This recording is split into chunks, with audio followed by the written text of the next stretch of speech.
മുട്ടിലാണെങ്കിൽ നമ്മളതിനെ ജാനുവസ്തി എന്ന് പറയും, പുറത്താണെങ്കിൽ അതിനെ പൃഷ്ഠവസ്തി എന്ന് പറയും, ഇനി കഴുത്തിലാണെങ്കിൽ ഗ്രീവാവസ്തി എന്ന് പറയും. അതിന് സ്ഥാനം അനുസരിച്ച് ഇതിന്റെ പേര് മാറി മാറി വരും.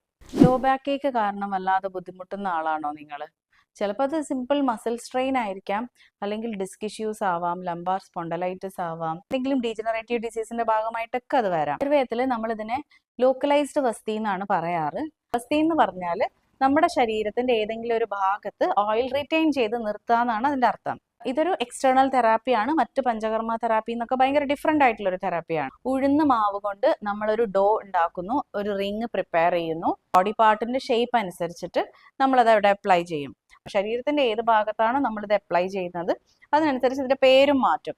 ഈ ഒരു തെറാപ്പി നമ്മൾ സാധാരണയായിട്ട് ചെയ്യുന്നത് ഒരു പെർട്ടിക്കുലർ ഏരിയയിലുള്ള സ്റ്റിഫ്നെസ് കുറയ്ക്കാനും അവിടെ കൂടുതൽ നറിഷ്മെന്റ് കൊടുക്കാനും മൂവ്മെന്റ് ഒക്കെ ഒന്ന് ഫ്ലെക്സിബിൾ ആക്കാനൊക്കെ വേണ്ടിയിട്ടാണ്. ഇതൊരു ആയുർവേദ ട്രീറ്റ്മെന്റ് ആണെങ്കിൽ മറ്റ് തെറാപ്പീസിന്റെ കൂടെ സപ്പോർട്ടിംഗ് ആയിട്ടാണ് നമ്മൾ ഈ ട്രീറ്റ്മെന്റ് ചെയ്യാറ്.